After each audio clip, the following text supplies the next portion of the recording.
Bonjour tout le monde, ici Christian. Très belle nouvelle cette semaine. La compagnie qui a créé l'utilitaire Graxpert, qui est un logiciel externe à PixInsight, on peut maintenant l'intégrer dans un script de l'application PixInsight.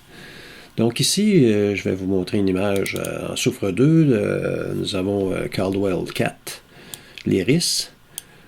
Et nous avons ici la couche hydrogène alpha et la troisième en hydrogène 3 qui a vraiment un halo, un gros beignet à la droite qui détruit la photo.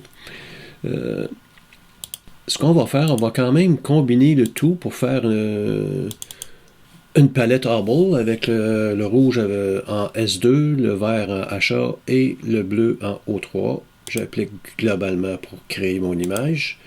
Je vais l'agrandir le plus possible selon la dimension de mon écran. Je vais faire un STF, un étirement sur le tout. Majuscule clic pour avoir un étirement soufflé. Oups, je me suis trompé de bouton sur mon clavier, désolé. On voit quand même ici, même si c'est plus pâle, l'impact de la couche O3 qui est vraiment désastreuse. Je vais vous montrer l'application du nouveau script et par la suite, je vais vous montrer comment installer le tout. Donc, dans le menu script, sous la boîte d'outils, le toolbox, on a maintenant Graxpert. Toute petite fenêtre qui nous demande la première fois suite à l'installation avec la petite clé anglaise, de pouvoir pointer vers l'application. Donc, vous pointez vers le répertoire où vous avez installé le logiciel et vous faites simplement un lien entre les deux.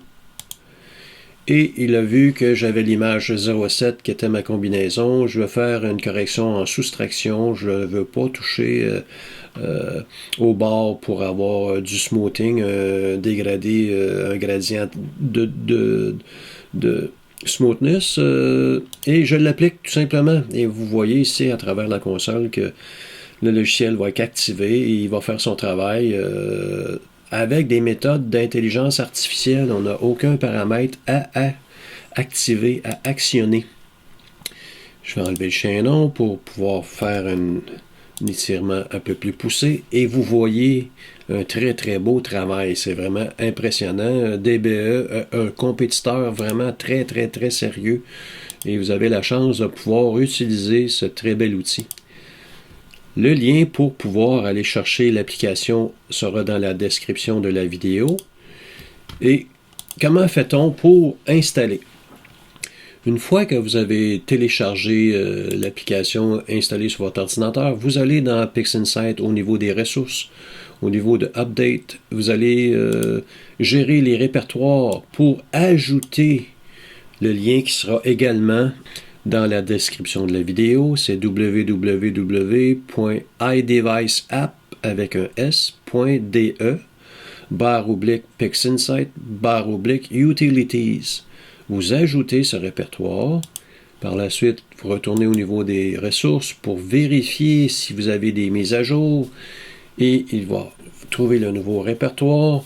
Vous actionnez le tout. Vous quittez PixInsight pour l'installation. Et du coup, vous allez retrouver dans la boîte d'outils le script de PixInsight. Comme je vous mentionnais, vous devez pointer avec la clé anglaise l'endroit où vous avez appliqué le logiciel, installé le logiciel, pardon. En espérant que vous appréciez. À la prochaine.